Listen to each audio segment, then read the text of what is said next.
దీనుడికి ఉన్నటువంటి ఉన్నత దశ, ధనవంతుడికి ఉన్నటువంటి దీన దశ అనే ఒక పాఠాన్ని నేర్చుకుందాం ప్రియమైన వాళ్ళరా. దీని పాఠానికి ముందుగా కూలంకుషంగా దీని యొక్క సందర్భాన్ని తెలుసుకుందాం. యాకోబు రాసిన పత్రిక 2వ అధ్యాయము 1 నుంచి 11 వచనాల్లో నేను చదువుతానండి. నా సహోదరులారా, మహిమా స్వరూపయోగు మన ప్రభు అయిన యేసుక్రీస్తును గూర్చిన విశ్వాస విషయంలో మోమాటం గలవారే ఉండకూడదు. ఏంటంటే విశ్వాస సంబంధమైన గృహానికి వచ్చినప్పుడు, సంఘానికి వచ్చినట్టు అసలు మోహమాటం వద్దు. అంటే పక్షపాతం లేకుండా ఈడేదో అనుకుంటాడు, వాడేదో అనుకుంటాడు అని చెప్పేసి అలాంటి పక్షపాతం లేకుండా, మోహమాటం లేకుండా, ఎవడో ఏదో అనుకుంటాడని ఆలోచన లేకుండా ఉండండి. మోహమాటం లేకుండా ఉండండి. ఎలాగనగా బంగారపు ఉంగరం పెట్టుకొని ప్రశస్త వస్త్రమును ధరించుకున్న ఒకడు మీ సమాజ మందిరంలోకి వచ్చినప్పుడు మురికి బట్టలు కట్టుకున్న దరిద్రుడు లోపలికి వచ్చినట్లా మీరు ప్రశస్త వస్త్రములు ధరించుకున్న వాడిని చూసి సన్మానించి నీవెక్కడ మంచి స్థలం ముందు కూర్చుండమని చెప్పి ఆ దరిద్రునితో నీవు అక్కడ నిలువుము, లేక ఎక్కడ నా పాదముల యొద్ద దిగువను కూర్చుండమని చెప్పిన ఎడల మీ మనస్సులో భేదములు పెట్టుకుని మీరు దురాలోచనలతో విమర్శ చేయువారు అగుదురు కారా. ఏంటంటండి, బంగారు పొంగరాలు పెట్టుకుని మంచి సూటు కోటు బోటు వేసుకుని వస్తుంటే కనుక అలాంటి వాడిని తీసుకొచ్చి మంచి స్థలంలోని దరిద్రంలో ఉన్నటువంటి, అంటే మురికి బట్టలు వేసుకుని వచ్చిన వాడినేమో మీరేమో నువ్వు ఇక్కడ కూర్చో, నువ్వు లోపలికి రావద్దు, నీకు అర్హత లేదన్నట్టుగా బయటపడుతున్నారు చూసారా. అలాంటి భేదములు సంఘాన్ని నడిపిస్తున్నటువంటి నాయకుల్లో కానీ విశ్వాసుల్లో కానీ ఉండకూడదంట ప్రియమైన వాళ్ళరా. ఎందుకనంట, నా ప్రియ సహోదరులారా, 5వ వచనం చెప్తున్నాడు, ఆలకించుడి. ఈ లోక విషయంలో దరిద్రులైన వారిని విశ్వాసమందు భాగ్యవంతులుగాను తన్ను ప్రేమించు వారికి తాను వాగ్దానం చేసిన రాజ్యమునకు వారసులుగాను ఉండుటకు దేవుడు ఏర్పరచుకోలేదా. అంటే ఇలాంటి దరిద్రుడినే దేనికి వారసుడిగా దేవుడు నియమించాడంటండి, రాజ్యానికి వారసుడిగా. అంటే పరలోక రాజ్యంలో ఉన్నతమైన స్థితిలో నుంచోబెట్టడానికి ఈ దరిద్రుడు అర్హత పొందుకున్నాడంటే ప్రియమైన వాళ్ళ విశ్వాసము ద్వారా. ఇలా అంటే దేవుడు కూడా పక్షపాతిగా అనిపిస్తాడేమో. ఒకసారి ఆలోచించడే. అంటే ధనవంతుడు అతను కూడా విశ్వాసంతో వచ్చాడేమో లోపలికి, ఈ దరిద్రుడు కూడా విశ్వాసంతో వచ్చాడేమో. అప్పుడు ఇద్దరు విశ్వాసంతో వచ్చినప్పుడు దేవునిలో పక్షపాతం ఉన్నట్టుగా అనిపిస్తుంది కదా. కాదు, ఇంకా లేఖనాలను ముందుకు చదివితే మనకు అర్థమవుతుంది ప్రియమైన. ఏంటనంట, అక్కడ ఉన్నవారి ప్రవర్తన బట్టి చెప్తున్నాడు. అక్కడ సంఘంలో వస్తున్నటువంటి ఒక ప్రశస్త వస్త్రం ధరించుకున్నవాడు, మురికి వస్త్రములు ధరించుకున్న వాళ్ళు ఇద్దరు వచ్చినప్పుడు సంఘంలోనికి, ఆ సంఘంలో ప్రవర్తిస్తున్న వారి యొక్క తీరును ఇక్కడ దేవుడు ప్రశ్నిస్తున్నాడు. వాడు ఎలాంటి వాడు అంటే, వాడిని తీసుకొచ్చి మంచి స్థలంలోనూ వీడిని తీసుకొచ్చేమో నీ కాళ్ళ దగ్గర కూర్చోబెట్టుకోవాలన్న ఆశ కలిగి ఉన్నామేమో. అలా వద్దు, భేదాలు వద్దు. దేవుని దగ్గరికి ఎవడొచ్చినా సరే వాడు దేవుని కుమారుడే. ఇద్దరిని సమానంగా చూడాలని చెప్పి ప్రభు చెప్తున్నటువంటి పాఠం ప్రియమైన వాళ్ళ. భేదమేం పెట్టద్దు. వాడు దేవుని రాజ్యానికి వారసులుగా ఉండుటకు పిలబడ్డాడు. మీరు దరిద్రులు అవమానపడుతురు, ధనవంతులు మీ మీద కఠినంగా అధికారం చూపుదురు, మిమ్మల్ని న్యాయసభలకు ఈడ్చుచున్న వారు వీరే కారా, మీకు పెట్టబడిన శ్రేష్టమైన నామమును దూషించేవారు వీరే కారా. మీరు ఎవరినైతే మంచి స్థలాల్లో కూర్చోబెడుతున్నాడో వాడే మిమ్మల్ని నడి వీధిలోనికి ఈడ్చి మీ మీద కఠినమైన శిక్ష విధించేది కాడ మీరు మంచిగా అతిథి మర్యాదలు చేశారు కదా, వాడే. ఈ దరిద్రుడు నేనేమి చేయడు. నీ కొరకు మేలైనది ఆలోచిస్తాడు, నీకు మేలు చెయ్యాలన్నది ఆలోచిస్తా. ఆ మేలు చేయాలన్న వాడినేమో మీరేమో అవమానపరిచి, నిన్ను కఠినంగా చూసేవాడినేమో హెచ్చిస్తున్నావేటి. ఇక్కడ అంటున్నాడు, ఇక్కడ ఏమంటున్నాడు అంటే, మెట్టుకు నీ వలె నీ పొరుగువాడిని ప్రేమించుమను లేఖనంలో ఉన్నట్టు ప్రాముఖ్యమైన ఈ ఆజ్ఞను మీరు నెరవేర్చిన ఎడల బాగుగానే ప్రవర్తించేవారు అవుతారు కదా. నిన్ను వల్లే నీ పొరుగువాడిని ప్రేమించమన్నాడే. మరి ఇలాగ భేదాలు ఉంటే నిన్ను వల్లే నీ పొరుగువాడిని ఇలా ప్రేమిస్తావు. ఎక్కడ వచ్చిందంటే ప్రాబ్లము ఈ దరిద్రుడి వల్ల వచ్చింది. ఈ దరిద్రుడు అంటే కటిక పేదరికంలో ఉండి మురికి బట్టలు కట్టుకొని తనకు స్తోమత లేకపోయినప్పటికీ కూడా దేవుని మీద ఆధారపడినటువంటి ఈ దరిద్రుడు వల్లే ప్రాబ్లం వచ్చింది ప్రియమైన. అసలు ఈ దరిద్రుడిని దేవుడు అంత ప్రయారిటీ ఇవ్వడానికి కారణం ఏంటో ఒకసారి లేఖనాల్లో ఆలోచిద్దాం. అసలు ఇది ఎవరైనా కనుక దేవుని దగ్గరకు వచ్చినటువంటి, మరి ముఖ్యంగా చెప్తున్నాను అందరి గురించి, అంటే పేదలు దరిద్రులైన అందరికీ ఈ వాక్యం వర్తించదు ప్రియమైన వాళ్ళ. ఈ వాక్యం ఎవరికి వర్తిస్తుంది అంటే కనుక ప్రభువునందు విశ్వాసం కలిగి ఎవడైతే దీనదశలో ఉంటాడో, అంటే దరిద్రతలో ఉంటాడో, అలాంటి వాడికి వర్తించే వాక్యమే ఇది, అందరికీ వర్తించేది కాదు. ఒకసారి చూద్దాం.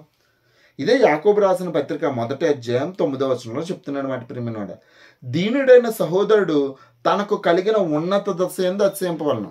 దీనుడైన సహోదరుడు అంటే ఏమీ లేనివాడు తనకి ఉన్నత దశ ఉందంట, ఆ ఉన్నత దశ యందు అతిశయించాలంట. ఇంకోటి అన్నాడు, ధనవంతుడైన సహోదరుడు తనకు కలిగిన దీనదశ యందు అతిశయింపవలెను. ధనవంతుడికేమో దీనదశ ఉందంట, దరిద్రుడికేమో ఉన్నత దశ ఉందంట. ఇదేంటి క్వైట్ ఆపోజిట్గా ఉంది? ఇదేంటి దేవుడు తప్పు రాయించాడు అంటారు ఇలాగా? అసలు యాకోబు గారి యొక్క ముఖ్య ఉద్దేశం ఏంటో ఒకసారి మనం పరిశీలనగా చూసినట్లయితే ప్రియమైన వాళ్ళరా, మనకి దాంట్లో ఉన్నటువంటి భావాన్ని గ్రహించగలమనర్థం. అసలు మొట్టమొదటిసారిగా మనకి దీనుడు అంటే ఎవరో తెలియాలి. అసలు దీనుడు అంటే ఎవరో తెలిస్తే అసలు దేవుడు దీనుడికి ఇచ్చినటువంటి ఉన్నత దశ ఏంటో మనకు అర్థమవుతుంది ప్రియమైన వాళ్ళరా. అసలు దీనుడు అంటే ఏంటో చూద్దాం. యెషయా రాసినటువంటి గ్రంథంలో ఈ దీనుడి గురించి మంచి విషయాలు ఉన్నాయి. యెషయా గ్రంథము 57వ అధ్యాయము 15వ వచనం చూద్దాం ప్రియమైన వాళ్ళరా. మహాగణుడును మహోన్నతుడును పరిశుద్ధుడును నిత్య నివాసి అయిన వాడు ఇలాగ సెలవిచ్చున్నాడు. ఎవరంటే మహోన్నతుడు, మహాగణుడును, పరిశుద్ధుడును, నిత్యము ఉండే నిత్య నివాసి అయిన వాడు సెలవిచ్చున్నాడు. ఏంటనంట, నేను మహోన్నతమైన స్థలముల్లో నివసించేవాడను, అయినను నేను గొప్ప గొప్ప స్థలాల్లో ఉండేవాడిని, అయినను వినయము గలవారి ప్రాణమును ఉజ్జీవింప చేయుటకును, వినయము గలవాడు అంటే చెప్పిన మాట వినేవారి యొక్క ప్రాణమును ఉజ్జీవింప చేయుటకును, నలిగిన వారిని ప్రాణమును ఉజ్జీవింప చేయడం. నలిగిపోయారంట ప్రియమైన వాళ్ళరా. కొంతమంది ఇరుకుని పడిపోతుంటారు. ఏది చేయాలన్నా సరే సంసిద్ధతలో అంటే చెయ్యి ఆడించలేని పరిస్థితులు ఉంటారు ప్రియమైన, నలిగిపోతుంటారు. అలాంటి నలిగిపోయిన వారి దగ్గర వినయము గలవారి యొద్దను దీన మనస్సు గలవారి యొద్దను నివసించుచున్నానంట. ఎవరి వద్ద అంటే నలిగిరి వారి హృదయను, వినయము గలవారి యొద్దను, దీన మనస్సు గలవారి యొద్దను దేవుడు నివసిస్తాడంట. ఉన్నత స్థలాల్లో ఉండే ప్రభువు ఇలాంటి వారి దగ్గర నివసిస్తాడంట ప్రియమైన వాళ్ళ. అసలు ఈ దీన మనస్సు అంటే ఏంటి? అసలు ఈ దీన మనస్సు అంటే ఏంటి? దీన మనస్సు అంటే అండి గర్వం లేకపోవడం. దీనుడు అని అంటేనంటండి గర్వం లేనివాడు అని అర్థం ప్రియమైన వాళ్ళ. దేని మీద ఆశ పెట్టుకునేవాడు, దేనికోసం అంటే ఇది లేదు అది లేదని తప్పు మోపనివాడు, గర్వం లేనివాడు ప్రియమైన వాళ్ళ దీనుడంటే. చెప్పిన మాట వినేవాడు దీనుడంటే. అలాంటి దీనుడి దగ్గర దేవుడు నివాసం చేస్తానంట. అది ఉన్నత దశ కాదా ప్రియమైన వాళ్ళ? దాని గురించి చెప్తున్నాడు. 66 యెషయా గ్రంథము 66 2వ వచనం. ఇవన్నీ నా హస్తకృతములు, అవి నా వలన కలిగినవని యెహోవా సెలవిచ్చున్నాడు. ఎవడు దీనుడై నలిగిన హృదయం గలవాడై నా మాట విని వణుకుచుండునో వానినే నేను దృష్టించుదును. ఎవడంటండి? ఎవడైతే దీనుడై నలిగిన హృదయం గలవారై నా మాట విని వణుకుచుండుడో నేను వానినే దృష్టించుతానన్నాడు. చూడండి, డబ్బున్నవాడిని చూడండి, ఏమన్నా మాట అంటాడా? వాడు చెప్పిన మాట వినాలని ఆలోచిస్తాడు తప్ప ఎదుటివాడు చెప్పినటువంటి మాటను, దైవజనుడు చెప్పినటువంటి మాటను, లేదంటే దేవుని యొక్క చెప్తున్నటువంటి వాక్యాన్ని వినడానికి వాడు అసలు మనస్సే పెట్టడే. అలాంటి వాడిని తీసుకొచ్చి నువ్వు ఉన్నత స్థితిలో ఉంచి దేవుని మాట నువ్వునేమో నీ కాళ్ళ దగ్గర పెట్టుకుంటే నువ్వు భేదం గలవాడివే కదా. అలాగే భేదం చూపిస్తున్నావు అంటే నిన్ను వల్లే నీ పొరుగు వాడిని ప్రేమించు అన్నటువంటి వాక్యాన్ని నువ్వు నిరర్ధకం చేస్తున్నావు కదా. నీకు డబ్బు కావాలి, నీకున్నటువంటి దురుద్దేశాన్ని నిలబెట్టుకోవడానికి, లేదంటే ఆ దురుద్దేశాన్ని నువ్వు తీర్చుకోవడానికి నువ్వు ధనవంతుడిని, లేదంటే కనుక అధికారంలో ఉన్నవాడిని, లేదంటే కనుక పాపులారిటీ ఉన్నవాడిని తీసుకొచ్చి సంఘంలో పెట్టి సంఘంలో అధికుడిగా నుంచోబెడతావేటి? ఈ దీనుడినేమో నువ్వేమో తృణీకరిస్తున్నావేటి? ఎందుకనంటే కనుక ప్రేమిన వల్ల ఆలోచించండి. మీకు ఒక ఫర్ ఎగ్జాంపుల్ మీ దగ్గర మీరు ఒక ధనవంతుడు అనుకోండి, బాగా ధనవంతుడు అనుకోండి, మీకు జ్వరం వస్తే మీరు ఏం చేస్తారు? హాస్పిటల్కి లేదంటే డాక్టర్ని మీ దగ్గరికి తెప్పించుకునేంత స్థాయి మీకు ఉంది. అప్పుడు డాక్టర్ మీ దగ్గరికి వచ్చి మీకు ట్రీట్మెంట్ చేస్తాడు. ఫర్ ఎగ్జాంపుల్ మీకు ఏదైనా కావాలనుకోండి, మీరు ఏం చేస్తారు, మీ దగ్గర ఉన్నటువంటి డబ్బు చేత దాన్ని తెప్పించుకుంటారు. మీకు ఏది కావాలన్నా ఏది చేయాలన్నా మీరు మీకున్నటువంటి డబ్బు మీద ఆధారపడతాడు. అయితే ఈ దీనుడు, ఈ దరిద్రుడు ఎవరి మీద ఆధారపడతాడు? తనకి ఏదో కావాలని వచ్చింది, ఆకాశం వైపు కన్నులెత్తి ఆయన దగ్గర నుంచే కదా సహాయం కోసం ఎదురు చూస్తున్నాడు. తనకి జ్వరం వచ్చింది, హాస్పిటల్కి వెళ్ళేంత స్తోమత లేదు, ప్రభువా నా ఆరోగ్యాన్ని బాగుపరచని చెప్పి ఆధారపడింది ఎవరి మీద? దేవుడి మీద కదా. తినడానికి ఏంటంటే ప్రకృతి ఏ విధంగా అయితే దేవుడు గుప్పిళ్ళు విప్పితే తృప్తి పడుతుందో, ఈ దీనుడు కూడా దేవుళ్ళు గుప్పిళ్ళు విప్పితే తృప్తి పడాలన్న ఆశ కలిగిన వాడు, ప్రియమైన వాడు, ఆయన మీద కంప్లీట్గా ఆధారపడిన వాడు. మరి అలాంటి వారికి దేవుడు ఉన్నత దశను కలిగించడంటారా? అదే చెప్తున్నాడు యాకోబు. యాకోబు ముఖ్య ఉద్దేశం ఏంటంటే దీనుడైన సహోదరుడు తనకు కలిగిన ఉన్నత దశ ఎందు అతిశయిస్తున్నాడు. అతిశయించలే, నీ దగ్గర ఏది లేదు, కాకపోతే ప్రభువు నీతో ఉన్నాడు. ప్రభువు నీతో ఉన్నాడు ప్రియమైన వాళ్ళరా. అందుకనే యేసుక్రీస్తు వారు భూమి మీద ఉన్నప్పుడు చెప్పాడు ఒక మాట, లోకసువార్త 6:20, బేదలైన మీరు ధన్యులు, పరలోక రాజ్యం మీదేనయ్యా. దేవుడు మీకోసం ఒక గొప్ప పట్టణాన్ని సిద్ధపరిచాడు, దాన్ని స్వతంత్రించుకోవడానికి అర్హత మీరు ఉంది. ఎందుకంటే మీరు ప్రతిదానికి దేవుని మీద ఆధారపడేవారు, దేవుని కోసం ఎదురు చూసేవారు, ఆయన మీద నిరీక్షణ కలిగి ప్రేమ చూపించేవారు. కాబట్టి ఇదిగో మీకు కలిగినటువంటి ఈ ఉన్నత దశను బట్టి అతిశయించండి. ప్రభువే నాకు సహాయకుడు, ప్రభునందే నేను అతిశయిస్తానని చెప్పి అతిశయ కారణంగా మీరు ఉంటే కనుక ప్రభు మిమ్మల్ని బట్టి మీతో ఉండి నివాసం చేస్తాడు. బేదలను కరుణించేవాడు యెహోవాకు అప్పిచ్చేవాడంట. ఆయన దరిద్రుల ఎడలను అంటే బేదవారి ఎడలను ఆయన కరుణ కటాక్షము అలా ఉంటుంది ప్రియమైన వాళ్ళరా. ఒకవేళ ఎవడన్నా ఆయన్ని తృణీకరిస్తే వాడిని సృష్టించినటువంటి సృష్టికర్తను తృణీకరించినట్టే. అంతే చెప్తున్నాడు, ఎవరిని కూడా తృణీకరించద్దు. సంఘంలోనికి వచ్చినప్పుడు సంఘంలో తన మనని భేదం లేదు, కులానికి పెద్దపీట లేదు, డబ్బుకు పెద్దపీట లేదు, అధికారానికి పెద్దపీట లేదు. ఎవడైనా సరే దేవుని యొక్క పరిచర్య జరిగించిన దైవజనుడు విశ్వాసే తప్ప ఇంకా ఏది కూడా పెట్టుకోకూడదు ప్రియమైన వాళ్ళకి గొప్ప పీటలు వేయకూడదు, ఒకరిని తగ్గించి అదమ్ముడి కింద చూడకూడదు. అది సంఘంలో తగనిది, క్రీస్తుకి నచ్చనిది. ఆయన ఒకవేళ అదే భేదాన్ని చూపించాలంటే కనుక రాజుల గృహంలోనే పుట్టేవాడు. ఆయన బేదరాలైనటువంటి మరియ గర్భాన్ని ఎందుకు పుట్టాడు అనుకున్నారు? ఆవిడకున్నటువంటి దీన దశకు విశ్వాసానికి భాగ్యవంతురాలు కాబట్టి ఆయన కడుపులో పుట్టాడు ప్రియమైన వాళ్ళరా. లేకపోతే ఆయన ఐశ్వర్యవంతుడు, శ్రీమంతుడు, సర్వము కలిగినవాడు, సర్వాధికారి, జ్ఞానం కలిగినవాడు. ఆనాటి కాలంలో రాజులుగా కొలబడుతున్న వారు అనేక మంది ఉన్నప్పటికీ వారి గర్భాన్ని ధరించకుండా మరియ గర్భాన్ని ధరించడానికి ప్రధానమైన కారణం ఆవిడకున్నటువంటి దీన మనస్సు ప్రియమైన వాళ్ళరా. దీన మనస్సు అది కదా దేవుడు చూసింది. అందుకనే అలాంటి వారి దగ్గరే కదా నివాసం చేస్తానన్నది.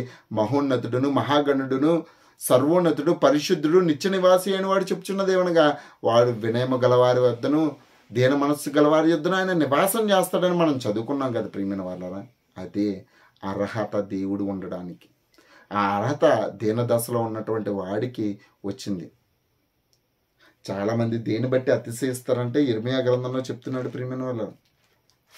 చాలామంది వేటి మీద అతిశయపడుతూ ఉంటారు. ఇర్మియా గ్రంథము 9వ అధ్యాయం మనం చూసుకున్నట్లయితే మనకు బాగా సుపరిచితమైనటువంటి వాక్యమే అది. అయినప్పటికీ కూడా ఒకసారి చదువుకోవచ్చు ప్రియమైన వాళ్ళరా. ఇర్మియా గ్రంథము 9వ అధ్యాయము 23-24 వచనంలో చూస్తుంటే యెహోవా ఎలాగూ సెలవిచ్చినాడు, జ్ఞాని తన జ్ఞానమును బట్టి, చాలామంది తనకున్నటువంటి తెలివితేటలను బట్టి, వివేకాన్ని బట్టించి, మేధాశక్తిని బట్టించి చాలామంది అతిశయపడుతున్నారు. అలాంటి వాడిని బట్టించి దేవుడు సంతోషించడు. సూర్యుడు తన శౌర్యమును బట్టి, తనకున్నటువంటి వీరత్వం బట్టించి కూడా కొంతమంది విర్రవీగుతుంటారు. సూర్యుడు తన శౌరత్వం బట్టి అతిశయింపకూడదు. ఐశ్వర్యవంతుడు తన ఐశ్వర్యమును బట్టి అతిశయింపకూడదు. ఒకవేళ నీ దగ్గర డబ్బు ఉందా, ఆ డబ్బును బట్టించి నువ్వు అసలు అతిశయించకూడదు. ఎవడైనా అతిశయించాలనుకుంటే కనుక భూమి మీద కృప చూపుచు నీతి న్యాయంలో జరిగించున్న యెహోవాను నేనే అని నన్ను పరిశీలనగా తెలుసుకుంటూ బట్టి అతిశయింపాలను. అలాగా ఎవరు అతిశయిస్తున్నారు ప్రియమైన వాళ్ళరా? డబ్బు డబ్బు డబ్బు. దేవుడికి ప్రతిగా దయ్యము పెట్టినటువంటి రూపమే డబ్బు. ప్రియమైన వల్ల ఈ డబ్బు దోచుకోవడానికి దేశాన్నైనా తాకట్టు పెడతారా, కుటుంబాన్నైనా తాకట్టు పెడతారా, సొంత వారినైనా కూడా తాకట్టు పెట్టడానికి సిద్ధపడుతుంది ప్రపంచం. మనుషులంతా క్రూరత్వంతో నిండిపోయారు. ప్రియమైన వల్ల డబ్బు మనిషిని నడిపించడం లేదు, నడిపిస్తుంది దేవుడు. అదే చెప్తున్నాడు, భూమి మీద కృప చూపుచు నీతి న్యాయములు జరిగించుచున్న యెహోవాను నేనే అని గ్రహించి నన్ను పరిశీలనగా తెలుసుకుంటాం బట్టియే అతిశయింపాలి తప్ప నీ దగ్గర ఉన్నటువంటి ధనాన్ని బట్టించి ఎప్పుడు కూడా అతిశయింపకూడదు. ప్రియమైన వాళ్ళ ఎప్పుడైతే నువ్వు అతిశయించావో, ఎప్పుడైతే నువ్వు నీ హృదయంలో భేదాలు కలిగించుకున్నావో, ఎప్పుడైతే నిన్ను నువ్వు గొప్పగా చూపించుకోవడానికి అదమును తొక్కు పెట్టావో అప్పుడు ప్రభు హస్తం వస్తుంది. ప్రియమైన వాళ్ళ ప్రభు హస్తం వస్తుంది. ఎక్కడైతే ఇలాంటి సప్రెషన్, ఇలాంటి అణిచివేత జరుగుతుందో అప్పుడు ప్రభు తన వారిని లేపుతాడంటే. ప్రియమైన వాళ్ళ ఒకసారి అది కూడా చూసుకుందాం. కొరింథీయులకు రాసినటువంటి పత్రికలో పౌలు గారు రాస్తున్నారు. కొరింథీయులకు రాసినటువంటి మొదటి పత్రిక 1వ అధ్యాయం 26వ వచనాన్ని చూసుకున్నట్లయితే, 26వ వచనం చూసుకున్నట్లయితే, సహోదరులారా మిమ్మల్ని పిలిచిన పిలుపుని చూడని, మీలో లోకరీతిని జ్ఞానులైనను గనులైనను గొప్ప వంశం వారైనను అనేకులో పిలవబడలేదు, కానీ ఏ శరీరయు దేవుని ఎదుట అతిశయింపకుండునట్లు జ్ఞానులను సిగ్గుపరచుటకు లోకము నుండి వెర్రివారిని దేవుడు ఏర్పరచుకుని ఉన్నాడు. బలవంతులైన వారిని సిగ్గుపరచుటకు లోకంలో బలహీనులైన వారిని దేవుడు ఏర్పరచుకుని ఉన్నాడు. ఎన్నికైన వారిని వ్యర్థము చేయుటకు లోకంలో నీచులైన వారిని, తృణీకరింపబడిన వారిని, ఎన్నిక లేని వారిని దేవుడు ఏర్పరచుకుని ఉన్నాడంటే. ప్రియమైన వారులారా, దేవుడు ఏర్పరచుకున్న వాడిని అగౌరవపరుచుతున్నావా? వాడికి ఉన్నటువంటి ఆయన దేవుడు నన్ను యొక్క పైరూపాన్ని చూడడు కదా, దేవుడు చూసేది హృదయాన్ని కదా.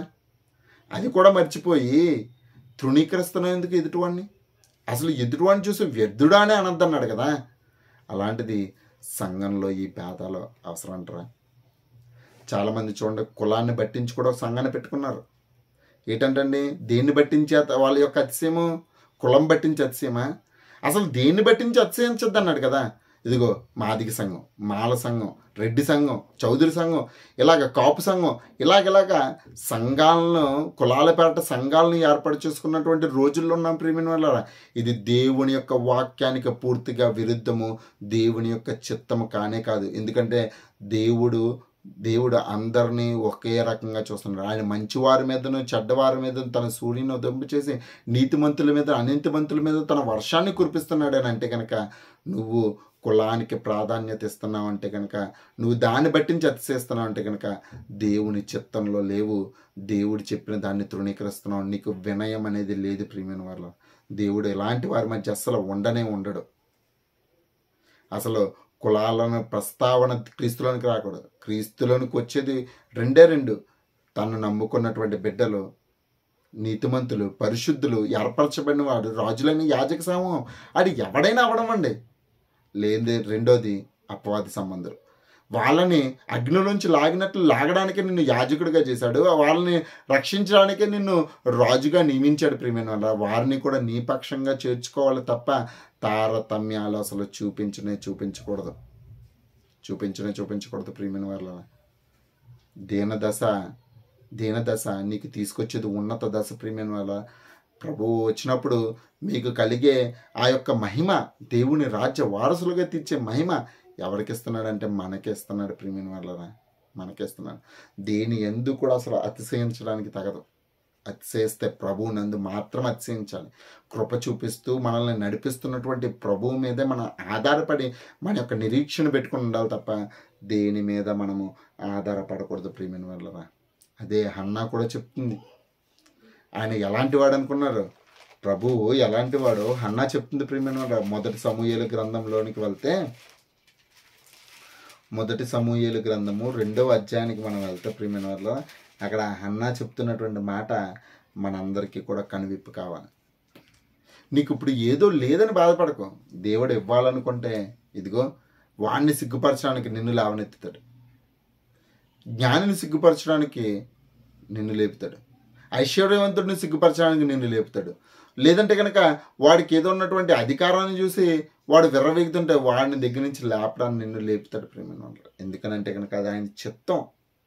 ఏంటనంట, మొదటి సమూయేలు 2వ అధ్యాయము 6వ వచనం 7వ వచనం 2వ అధ్యాయము 7వ వచనం చూడమ్మా. ఈయన ఏంటనంటే దేవుడికి ఉన్నటువంటి కెపాసిటీ ఏంటంట, నువ్వు దేన్ని బట్టించో విర్రవీగుతున్నావు చూసా, ఆ విర్రవీగుతున్న దాన్ని కూల్చడానికి సామర్థ్యం కలిగిన వాడు ప్రియమైన వాళ్ళ.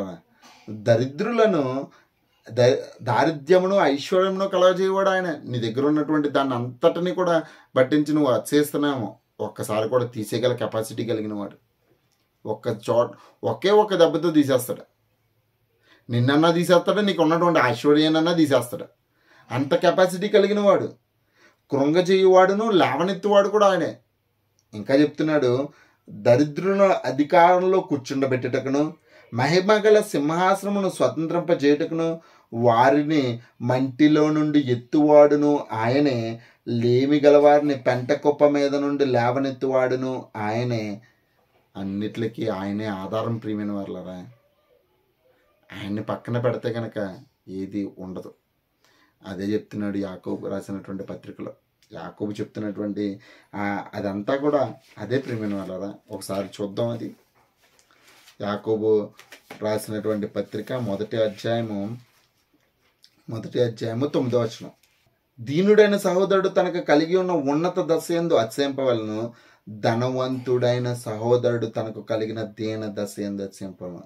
ఎందుకని అంటున్నాడు? ఎందుకు అలా అతిశయించాలన్నాడు? ఇతడు ఎవడో ధనవంతుడు గడ్డి పువ్వు వల్లే గతించిపోను. గడ్డి పువ్వు ఎంతసేపు ఉంటుందండి? సూర్యుడు ఉదయించి వడిగాలు కొట్టి గడ్డిని మార్చివేయగా దాని పువ్వు రాలును, దాని స్వరూప సౌందర్యమును నశించును. అలాగే ధనవంతుడు తన ప్రయత్నములన్నిటిలో నడకలన్నిటిలో వాడిపోవును. అంటే వాడు ఏమైపోతాడు? నశించిపోతాడు ప్రియమైన వాళ్ళరా.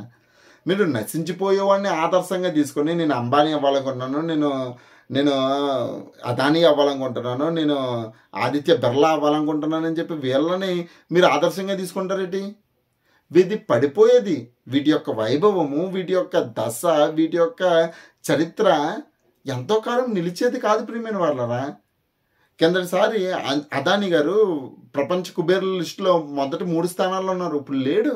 హిడెన్బర్గ్ రిపోర్ట్ ఒక్కసారిగా అతని యొక్క స్థానాన్ని మార్చేసింది. అప్పటి వరకు బిల్ గేట్స్ ప్రపంచంలోనే అత్యంత ధనవంతుడిగా ఉండేవాడు.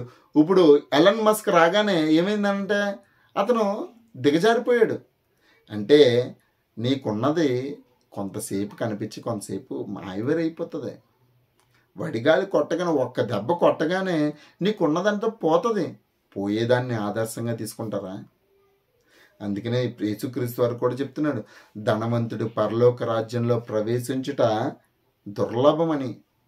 ప్రవేశించడం అంటే దేవుని యొక్క రాజ్యంలో అడుగు పెట్టడం. అంటే ఎందుకు అడుగు పెట్టలేడు అని అంటే కనుక ఇదిగో అతడు తన ధనాన్ని ఆసరాగా చేసుకున్నాడు.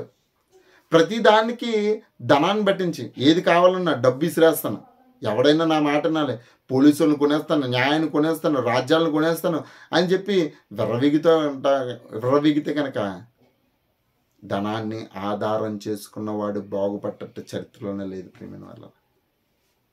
డబ్బు ఎలాంటిది అనుకుంటున్నారు? పాముని పెంచుకున్న దాంతో సమానం. ఒక్కసారిగా చూసి సరైన టైంలో కాటేస్తుంది, ఇంకంతే, పోవాల్సిందే. అందుకనే చెప్తున్నాడు, దరిద్రుడికి ఉన్నటువంటి ఉన్నత దశ వాడి దగ్గర ఏమీ లేదు. ప్రశాంతంగా పడుకుంటాడు ఆడైతే. దేవుని మీద నమ్మకంతో రేపు సూర్యుడు నాకు ఉదయిస్తే కనుక రేపు పొద్దున్న నేను కష్టపడి పని చేసుకొని నేను సంతోషంగా ఉండాలన్న ఆలోచన ఉంటుంది. వీడు సంపాదించిన డబ్బు అంతా కూడా ఎవడెత్తుకుపోతాడా, ఇన్కమ్ ట్యాక్స్ రైడ్ జరుగుతుందా, ఏం జరుగుతుందని చెప్పి గజ వణుకుపోతూ మనశ్శాంతి లేకుండా బీపీ షుగర్ తెచ్చుకుని, అవసరమైతే గుండెపోటు తెచ్చుకుని చచ్చిపోతే ఆ డబ్బు అంతా పిల్లలకు వదిలేసుకుని, లేదంటే కనుక వాళ్ళ బంధుమిత్రులకి అందరికి వదిలేసుకుని పోతాడు. అంటే అతనికి ఉన్నది ఉన్నత దశ కాదు ప్రియమైన వాళ్ళ. ఉన్నత దశ కాదు, దీన దశ. భయంగా బ్రతుకుతూ ఉంటాడు. ఇల్లు తాళం ఇక్కడ చూడండి, చాలామంది మన చర్చికొచ్చేవాళ్ళు చాలామంది ఇంటికి తాళం కూడా వేయరు, వెళ్ళిపోతారు మామూలుగా. ఏం లేదు కాబట్టి ఇంటికి వచ్చి చూసుకుంటే, ఇంటికి వచ్చి ఎవడన్నా దొంగతనం చేయాలనుకుంటే కనుక అది ఏమంటుంది, సొట్టపడినటువంటి బిందులు, ఆ గిన్నెలు చూసి ఆడికి సిగ్గేసి అవసరమైతే కొత్త 2 కొనేసి ఇచ్చి వెళ్ళిపోతాడేమో. అలా ఉంటుందన్నమాట. కాబట్టి గమనించండి ప్రియమైన వాళ్ళ, ఉన్నతమైన దశ దీన దశలోనే, ఎక్కువ సంతోషం దీన దశలో ఉంది ప్రియమైన వాళ్ళ. డబ్బులో ఏది లేదు, డబ్బులో ఏది లేదు. దాన్ని మనం ఆనందించాలంటే కనుక ప్రభు కృప ఉంటేనే ఆనందించాలంటే ప్రియమైన వాళ్ళ. అందుకనే పౌలు గారు తిమోతికి రాసిన పత్రికలో ఒక మంచి మాట చెప్పాడు ప్రియమైన వాళ్ళు. తిమోతి రాసిన పత్రిక 6వ అధ్యాయము 17వ వచనం చూడండి. ఏం చెప్తున్నాడు? ఒకవేళ సంఘంలో ఎవరైనా ధనవంతులు ఉన్నారనుకోండి, అలాంటి వారికి పౌలు గారు చెప్తున్నాడు, ఈ విధంగా హెచ్చరించి తిమోతి, ఇహమందు ధనవంతులైన వారు గర్విష్ఠులు కాక, అంటే తను ఏదో గొప్పవాడని, ఆ సంఘంలోకి వస్తున్న వాళ్ళందరూ అదములని, వీళ్ళ బట్టించి నా బట్టించే సంఘం ఆధారపడి ఉంది, నేను కానుక ఇవ్వకపోతే, నేను దశమ భాగం ఇవ్వకపోతే, నేను ఏది చేయకపోతే ఈ సంఘం ఏమైపోద్దో అన్నట్టుగా నువ్వేం ఫీల్ అవ్వకు. అలాగే గర్వం కలిగినటువంటి వాళ్ళు ఉంటే కనుక వాళ్ళకి చెప్పు, గర్విష్ఠులు కాక అస్థిరమైన ధనమందు నమ్ముకొంచుకోవద్దని చెప్పేసి. ఎందుకంటే ధనము ఈ రోజు ఉంటుంది, రేపు ఉండదు. లేకపోతే ధనమున్న ఈడుండడు.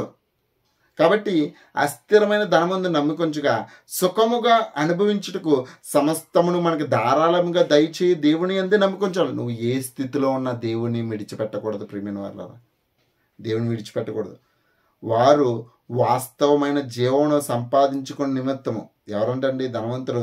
వాస్తవమైన జీవనం సంపాదించుకునే నిమిత్తము రాబోవు కాలమునకు మంచి పునాది తమ కొరకు వేసుకొనుచు మేలు చేయువారును, సత్క్రియలోని ధనము గలవారును, ఔదార్యము గలవారును, తమ ధనములో ఇతరులకు పాలిచ్చువారునై ఉండవాలని వారికి ఆజ్ఞాపించుము.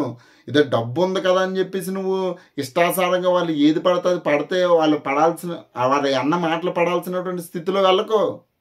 గర్విష్ఠులుగా ఉండొద్దని చెప్పు, ప్రభు మీద ఆధారపడమని చెప్పు, వాళ్ళకి మంచి పునాది వేసుకోమని చెప్పు, సత్క్రియలనే వాటిని సంపాదించుకోమని చెప్పు, ఎదుటి వాడికి సహాయం చేయమని చెప్పు. అందుకోసమే దేవుడు నిన్ను సంఘంలోనికి నడిపించాడని చెప్పి వాళ్ళని బలపరిచి వాళ్ళని విధంగా ప్రవర్తించమని. తారతమ్యం చేయొద్దని చెప్పు. ఇదే దరిద్రుడికి ధనవంతుడికి ఉన్నటువంటి స్థితులు ప్రియమైన వాళ్ళరా. ధనాన్ని ఆధారం చేసుకుని నువ్వు విరవీగవా, నీదున్నది దీనదశ. కొంతసేపు కనబడి ఆవిరైపోయినటువంటి అడవి పువ్వుతో సమానం ఈ దీనదశ. ఈ లోకంలో కొద్దిగా వైభవంగా ఉండొచ్చేమో, కాకపోతే కనుక ఆ దరిద్రుడు ప్రభువు మీద ఆధారపడి దేవుని రాజ్య వారసుడిగా తీర్చబడినప్పుడు అతనికి కలిగినటువంటి ఉన్నత దశ ఎవడు తీయలేనిది. అతని విశ్వాసాన్ని బట్టించి అతను పొందుకున్నది ప్రియమైన వాళ్ళరా. ధనవంతుడు లాజరు ఒక ఉపమానాన్ని తీసుకోండి. ధనవంతుడు ఊదా రంగు వస్త్రములు ధరించుకొని సుఖముగా అనుభవించున్నప్పుడు అతను కాలం చేసి ఎక్కడికి వెళ్ళిపోయాడంటే నరకానికి పోయాడు. ఇది అయితే లాజరు కురుపులతోని తినడానికి తిండి లేక ధనవంతుడు టేబుల్ మీద నుంచి పడే రొట్టె ముక్కలు తిందామని ఆశ కలిగి ఎదురు చూస్తున్నవాడు చనిపోయి ఎక్కడికి వెళ్ళాడంటే ప్రభు దగ్గరికి వెళ్ళిపోయాడు. కాబట్టి ఒక్కటే ఫైనల్, నీకున్న దాన్ని బట్టి అతిశయించుకో. అతిశయిస్తే ప్రభునందు అతిశయించు. దీనుడు ప్రతిసారి ప్రభు మీదే ఆధారపడి జీవిస్తాడు కాబట్టి వాడికి ఉన్నది ఉన్నత దశ. ధనవంతుడు తన డబ్బును బట్టించి ఆధారపడి అతిశయిస్తాడు కాబట్టి వాడు ఉన్నది దీనదశ. కాబట్టి ఈ యొక్క సారాంశాన్ని మీరు గమనించండి. ఒక్కటే, ప్రభు మీద ఆధారపడి ఉండండి.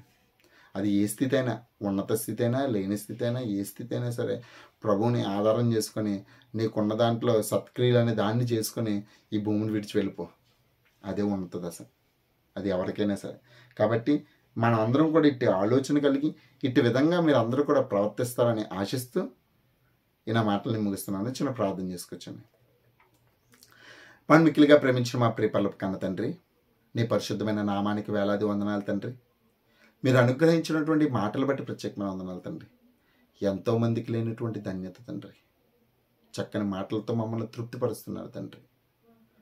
ధనవంతుడికి ఉన్నది దీనదశ, దరిద్రుడికి ఉన్నది ఉన్నత దశ. ఎందుకంటే మీరే ఆ యొక్క సామర్థ్యాన్ని ఆ దరిద్రుడికి, ఆ దీనుడికి మీరు అనుగ్రహించారు తండ్రి.